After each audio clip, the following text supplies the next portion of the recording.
नमस्कार, KP news 24/7 में आपका स्वागत है। मैं हूं शिनिया आपके साथ। चलिए एक नजर डालते हैं अब तक के मुख्य समाचारों पर। कर्नाटक के हुबली में शादी से इनकार करने पर अंजलि अंबिगर नाम की लड़की की हत्या के खिलाफ बीदर में जिला टोकरे कोली समाज संघ की ओर से किया गया विरोध प्रदर्शन। कर्नाटक के चित्रदुर्ग जिले के मोरकालबुल सरकारी अस्पताल का हाल बेहाल, मोबाइल चार्ज मोमबत्ती के सहारे मरीजों का हो रहा है इलाज। कर्नाटक में महिलाओं के लिए मुफ्त बस यात्रा के बावजूद यात्रियों की संख्या में 30% का इजाफा, बोले कर्नाटक के परिवहन मंत्री रामलिंगारेड्डी। बीजेपी का कर्नाटक की कांग्रेस सरकार पर बड़ा हमला, राजधानी को उड़ता बेंगलोर बताया। इलाहाबाद हाईकोर्ट से आजम खान फैमिली को राहत, फेक बर्थ सर्टिफिकेट मामले में मिली जमानत सजा के फैसले पर भी रोक। शशि थरूर ने पीएम मोदी के जैविक शरीर वाले बयान पर उठाए सवाल, बोले क्या प्रधानमंत्री को वोट देने या चुनाव लड़ने का अधिकार है।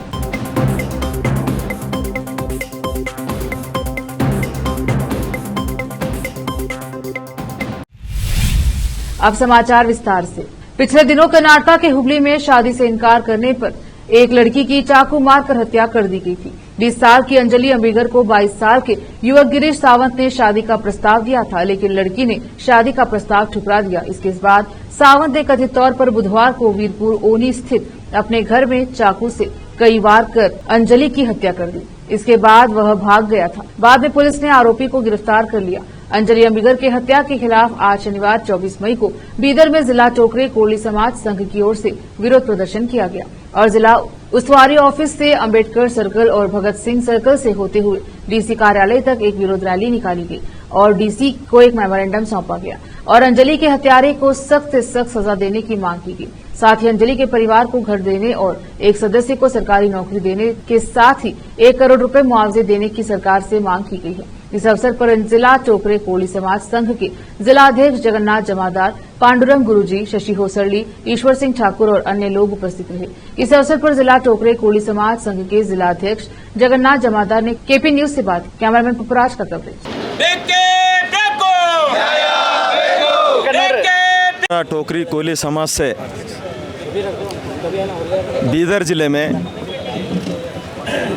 मैं जगन्नाथ जमादार जिला अध्यक्ष टोकरी कोली समाज संघ बीदर और माजी अंबिगर चौड़े अभिवृद्धि निगम के अध्यक्ष कर्नाटक सरकार और से यहाँ पर बीदर डिस्ट्रिक्ट में एक कोली समाज एक प्रतिभटना रैली अंबेडकर सर्कल होते हुए भगत सिंह सर्कल और डीसी ऑफिस के लिए अब तक हम किए हैं। अंजलि अंबिगर इनको जो हत्या किया गिरीश बोल के उस आदमी को गिरीश सावंत कुमार को कठिन शिक्षा होना चाहिए। जब तक एक कोली समाज कम से कम कर्नाटक राज्य में 60 से 65 लाख रहते हुए भी आज मुख्यमंत्री और गृह मंत्री अभी तक मुख्यमंत्री हुबली क्षेत्र और अंजलि के घर को नहीं गए और उनको सांत्वना नहीं बोले और उनके ही समाज के क्या तो भी हुए तो उन्हें जाके ये काम कर सकते थे, लेकिन इन्होंने नहीं किए। तो इसलिए हमारा बीदर डिस्ट्रिक्ट से एक चेतावनी दे रहे हैं। 8 दिन में अगर उनके जो भी हमारा मांगनी हम पूरा नहीं करें तो हम बीदर नहीं इडी कर्नाटक राज्य में हमारा ये कोली समाज प्रतिभटना रैली और बड़े से बड़े करेंगे बोल के ये मैं चेतावनी देता हूँ। और उनके घर को उनके लिए घर नहीं है और उनके लिए एक घर देना चाहिए और उनकी फैमिली चलाने के वास्ते कम से कम 1 करोड़ रुपए देना चाहिए और एक सरकारी नौकरी तक उनको देना चाहिए। तो ये हमारी मांगनी है। ये मांगनी पूरा करने का जवाबदारी सिद्धरामैया सरकार मुख्यमंत्री को उनको है। उन्हें ये ताबड़तोड़ करना चाहिए बोल के ये बीदर डिस्ट्रिक्ट से मैं जिलाध्यक्ष जमादार बात कर रहा हूँ। जय हिंद, जय कर्नाटक, जय अंबेडकर चौड़ाई। कर्नाटक में हैरान करने वाला मामला सामने आया है। यहाँ अस्पताल में बत्ती गुल होने पर टॉर्च और मोमबत्ती की रोशनी में मरीजों की जांच की जा रही है। इसका एक वीडियो सोशल मीडिया पर वायरल हो रहा है। 100 बेड वाले अस्पताल की यह हालत वाकई चौंकाने वाली है। सरकारी अस्पताल की बदहाली बताता है कि यह वीडियो चित्रदुर्गा जिले के मोलकालमूर में एक सरकारी अस्पताल का है। अस्पताल बिजली संकट से जूझ रहा है, जिसके चलते स्वास्थ्य कर्मचारी और मरीज परेशान हैं। वायरल वीडियो में देखा जा सकता है कि 100 बिस्तरों वाले अस्पताल में डॉक्टर मरीजों की जांच करने के लिए टॉर्च, मोबाइल फोन टॉर्च और मोमबत्तियों का इस्तेमाल कर रहे हैं। अस्पताल में भयानक अंधेरा और मोमबत्ती की रोशनी से मरीजों का इलाज किया जा रहा है। वहीं अस्पताल की बिगड़ी बिजली व्यवस्था को लेकर अधिकारियों पर उपेक्षा का आरोप लगाया गया। बताया जा रहा है कि अस्पताल का जनरेटर लगभग एक हफ्ते से खराब पड़ा हुआ है, लेकिन उसे अभी तक ठीक नहीं कराया गया। जानकारी के मुताबिक यह इलाका पिछले एक हफ्ते से बिजली कटौती से प्रभावित है और अस्पताल भी इससे छूता नहीं है। कर्नाटका के परिवहन मंत्री रामलिंगा रेड्डी ने कहा है कि पिछले एक साल में मेट्रो रेल में सफर करने वाले लोगों की संख्या में 30% की बढ़ोतरी हुई है। भले ही शक्ति गारंटी के तहत कर्नाटका की महिलाओं को राज्य भर में नॉन लग्जरी सरकारी बसों में यात्रा करने के लिए निःशुल्क सवारी की पेशकश की जाती है। रेड्डी प्रधानमंत्री मोदी के एक कथित बयान पर प्रतिक्रिया दे रहे थे, जिन्होंने कहा था कि सरकारी बसों में महिलाओं के लिए निःशुल्क यात्रा मेट्रो रेल राजस्व को प्रभावित करेगी। रेड्डी के अनुसार 11 जून 2023 को राज्य में शक्ति गारंटी लागू की गई थी और तब से 20 मई तक शहर में महिलाओं द्वारा 67.34 करोड़ निःशुल्क यात्राएं दर्ज की गई हैं। मुख्यमंत्री सिद्धरामैया ने गुरुवार को यारागनहल्ली में अपने घर में लीक हुई एलपीजी गैस के कारण दम घुटने से मरने वाले एक परिवार के 4 लोगों के रिश्तेदारों को 12 लाख रुपए प्रत्येक को 3 लाख रुपए का मुआवजा देने की घोषणा की। मुख्यमंत्री ने उनके घर का दौरा किया और मृतक कुमारस्वामी के माता पिता मैया और शरदम्मा और उनकी पत्नी मंजुला के माता पिता रत्नम्मा और भद्रप्पा को सांत्वना दी। बाद में सिद्धरामैया ने कहा कि यह दुर्भाग्यपूर्ण है कि घटना के वक्त दंपति कमरे में और उनकी बेटियां हॉल में सो रही थी। यह एक छोटा सा घर था। उनकी बेटियां अर्चना और स्वाति पढ़ रही थी। कुमारस्वामी की कपड़े धोने की दुकान थी।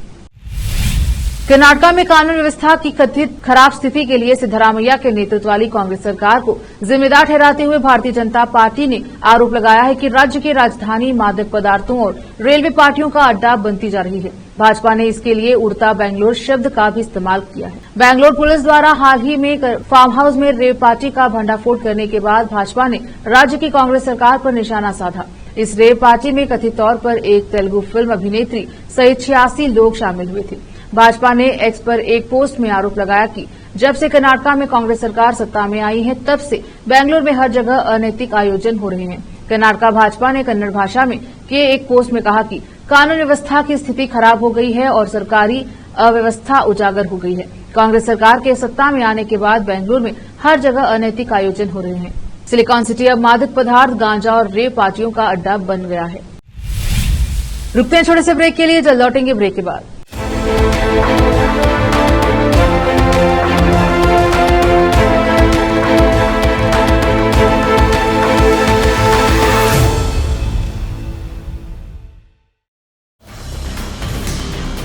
हिंदुस्तान के हर कोने में हम हैं मौजूद। 24 घंटे हालात पर गहरी नजर,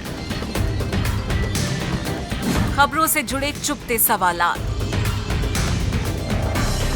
और आपको दिखाता है धार्मिक, सामाजिक, राजनीतिक, लोकल और इंटरनेशनल न्यूज की सबसे बेहतर कवरेज, जो आपको रखती है हर पल बाखबर। देश और दुनिया भर की खबर के लिए देखते रहें केपी न्यूज 24/7।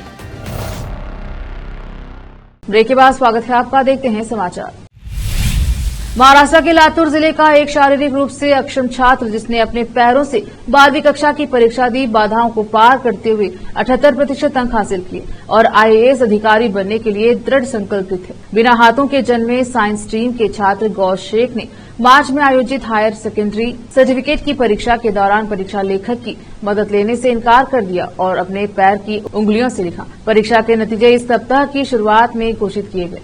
एक छोटे से गांव से आने वाले 17 वर्षीय लड़के ने अपनी स्कूली शिक्षा वसंतनगर टांडा के रेणुका देवी उच्चतर माध्यमिक आश्रम स्कूल में पूरी की, जहां उसके पिता चपरासी के रूप में काम करते हैं। उनके पिता अमजद ने कहा कि गौस ने 4 साल की उम्र में अंक और अक्षर लिखना शुरू कर दिया था। उनके प्राथमिक शिक्षकों ने उन्हें अपने पैरों की उंगलियों से लिखने का अभ्यास कराया। वह इस अवधि के दौरान अन्य छात्रों की तरह ही परीक्षा में शामिल हुए। वह अपने सभी काम का ध्यान रखते हैं। इलाहाबाद हाईकोर्ट से समाजवादी पार्टी एसपी के नेता आजम खान, उनकी पत्नी तंजीम फातिमा और बेटे अब्दुल्ला आजम को बड़ी राहत मिली है। अब्दुल्ला आजम के फर्जी जन्म प्रमाण पत्र मामले में हाईकोर्ट ने जमानत दी है। आजम खान, अब्दुल्ला आजम और तंजीम फातिमा को मिली जमानत हाईकोर्ट ने आज ट्रायल कोर्ट के सजा के फैसले पर भी रोक लगा दी। आपको बताते चले कि रामपुर की एमपी एमएलए कोर्ट ने तीनों को 7 साल की सजा सुनाई थी। इससे पहले हाईकोर्ट ने 14 मई को दोनों पक्षों की दलीलें सुनने के बाद फैसले सुरक्षित रख लिए थे। जस्टिस संजय कुमार सिंह की सिंगल बेंच में मामले की सुनवाई पूरी हो चुकी थी। बस फैसला आना बाकी था और जो आज आ गया। अब्दुल्ला आजम के 2 फर्जी प्रमाण पत्र बनवाए जाने के मामले में आजम परिवार के 3 सदस्यों को पिछले साल 18 अक्टूबर को 7 साल की सजा मिली थी। पश्चिम बंगाल की मुख्यमंत्री ममता बनर्जी ने शुक्रवार 24 मई 2024 को कहा कि अन्य पिछड़ा वर्ग ओबीसी आरक्षण को लेकर कलकत्ता हाईकोर्ट के फैसले के खिलाफ वो सुप्रीम कोर्ट का दरवाजा खटखटाएंगी। तृणमूल कांग्रेस टीएमसी की चीफ ममता बनर्जी ने दक्षिण 24 परगना जिले के सागर में एक चुनावी रैली को संबोधित करते हुए कहा कि हम ओबीसी प्रमाण पत्रों को रद्द करने के संबंधी आदेशों को नहीं मानते। हम ग्रीष्म अवकाश के बाद सुप्रीम कोर्ट में अपील करेंगे। इससे पहले भी ममता बनर्जी ने कहा था कि मैं कलकत्ता हाईकोर्ट के ओबीसी प्रमाण पत्र रद्द करने के आदेश को स्वीकार नहीं करेंगी। कांग्रेस के सीनियर नेता शशि थरूर ने निशाना साधते हुए प्रधानमंत्री मोदी को लेकर एक बयान दिया। उन्होंने कहा कि मोदी के बयान पर सवाल उठाते हुए कहा कि क्या कोई दिव्य प्राणी भारत में नागरिकता के लिए पात्र हो सकता है, और अगर नहीं तो क्या उसे वोट देने या चुनाव लड़ने का अधिकार है। दरअसल हाल ही में एक इंटरव्यू में प्रधानमंत्री मोदी ने एक ऐसा बयान दिया जो वायरल हो गया है। कांग्रेस नेता शशि थरूर ने सोशल मीडिया प्लेटफॉर्म एक्स पर पोस्ट डालते हुए कहा कि चुनाव आयोग चुनावी मैदान में हिस्सा लेने वाले स्वघोषित देवत्व के प्रश्न पर गौर फरमाए। पीएम मोदी ने एक इंटरव्यू के दौरान कहा था कि उनका जन्म जैविक रूप से नहीं हुआ है, बल्कि उन्हें भगवान ने एक मिशन को पूरा करने के लिए भेजा था। गुजरात में सत्तारूढ़ बीजेपी को झटका लगा है। अमरेली के दामनगर नगरपालिका के 2 पार्टी पार्षदों को गुजरात नगरपालिका अधिनियम 1963 का उल्लंघन कर तीसरा बच्चा पैदा करने के लिए अयोग्य घोषित कर दिया गया है। मीडिया की खबर के मुताबिक अमरेली जिला कलेक्टर अजय दहिया के कार्यालय ने सोमवार को एक आदेश जारी कर खीमा, कसोटिया और मेघना बोखा को शहरी स्थानीय निकाय के पार्षदों के रूप में तत्काल प्रभाव से अयोग्य घोषित कर दिया। कलेक्टर ने फैसले में दामनगर नगरपालिका के मुख्य अधिकारी कृपेश पटेल द्वारा रिकॉर्ड पर रखे गए जन्म प्रमाण पत्रों का हवाला दिया। फिलहाल वक्त हो चला एक और छोटे से ब्रेक का, जल्द लौटेंगे ब्रेक के बाद।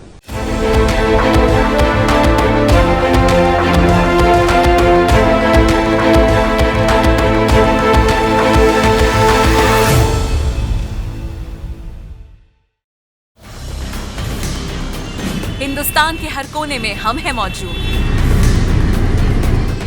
24 घंटे हालात पर गहरी नजर, खबरों से जुड़े चुपते सवालात, और आपको दिखाता है धार्मिक, सामाजिक, राजनीतिक, लोकल और इंटरनेशनल न्यूज की सबसे बेहतर कवरेज, जो आपको रखती है हर पल बाखबर। देश और दुनिया भर की खबर के लिए देखते रहें केपी न्यूज 24/7।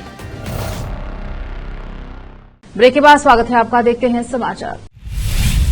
सुपरस्टार रजनीकांत को संस्कृति और पर्यटन डिपार्टमेंट द्वारा संयुक्त अरब अमीरात यूएई का गोल्डन वीजा दिया गया है। दिग्गज अभिनेता ने इस उपलब्धि के बारे में सोशल मीडिया पर शेयर किया। इसके साथ ही उन्होंने अबू धाबी सरकार और लुलु ग्रुप के चेयरमैन और managing director MA Yusuf Ali को धन्यवाद दिया। सोशल मीडिया पर रजनीकांत का वीडियो वायरल है। इस वायरल वीडियो में रजनीकांत को कहते हुए सुना जा सकता है कि मैं अबू धाबी सरकार से प्रतिष्ठित यूएई गोल्डन वीजा प्राप्त करके बहुत सम्मानित महसूस कर रहा हूं। इस वीजा की सुविधा देने और सभी सहयोग के लिए अबू धाबी सरकार और मेरे अच्छे दोस्त लुलु ग्रुप के एमडी यूसुफ अली को मेरा हार्दिक धन्यवाद। शेयर बाजार हो या सोना चांदी का रेट, हर कोई ऑल टाइम हाई पर पहुंच चुका है। 2 दिन पहले की ही बात है कि जब सोना अपने रिकॉर्ड लेवल पर पहुंच गया था। इसके साथ चांदी ने भी 93,000 रुपए पर पहुंचकर लोगों को चौंका दिया। लेकिन अब जब सोने में बड़ी गिरावट देखी गई तो ज्वेलरी खरीदने का प्लान कर रहे लोगों ने कुछ राहत की सांस ली। हालांकि सोने का यह रेट काफी हाई है, लेकिन 2,000 रुपए की गिरावट भी इस दौरान सुकून देने वाली लग रही है। सोने के साथ चांदी ने भी पिछले दिनों सभी रिकॉर्ड्स तोड़ दिए। 21 मई की बात है जब सोना 24 कैरेट वाला सोना चढ़कर 74,222 रुपए प्रति 10 ग्राम पर पहुंच गया था। इसी तरह चांदी भी अगले दिन यानी कि 22 मई की सुबह 94 रुपए प्रति किलो पर देखी गई। एक साल के दौरान ही सोने की कीमत में 20% से ज्यादा की तेजी आई है। इसके महंगा होने का कारण यह है कि आम आदमी के साथ कई एशियाई देशों के केंद्रीय बैंक जमकर सोना खरीद रहे हैं। आखिर में फिर एक बार देखते हैं मुख्य समाचार। कर्नाटक के हुबली में शादी से इनकार करने पर अंजलि अंबिगर नाम की लड़की की हत्या के खिलाफ बीदर में जिला टोकरे कोली समाज संघ की ओर से किया गया विरोध प्रदर्शन। कर्नाटक के चित्रदुर्ग जिले के मोलकाल्मुल सरकारी अस्पताल का हाल बेहाल, मोबाइल चार्ज मोमबत्ती के सहारे मरीजों का हो रहा है इलाज। कर्नाटक में महिलाओं के लिए मुफ्त बस यात्रा के बावजूद यात्रियों की संख्या में 30% का इजाफा, बोले कर्नाटक के परिवहन मंत्री रामलिंगारेड्डी। बीजेपी का कर्नाटक की कांग्रेस सरकार पर बड़ा हमला, राजधानी को उड़ता बेंगलोर बताया। इलाहाबाद हाईकोर्ट से आजम खान फैमिली को राहत, फेक बर्थ सर्टिफिकेट मामले में मिली जमानत सजा के फैसले पर भी रोक। शशि थरूर ने पीएम मोदी के जैविक शरीर वाले बयान पर उठाए सवाल, बोले क्या प्रधानमंत्री को वोट देने या चुनाव लड़ने का अधिकार है।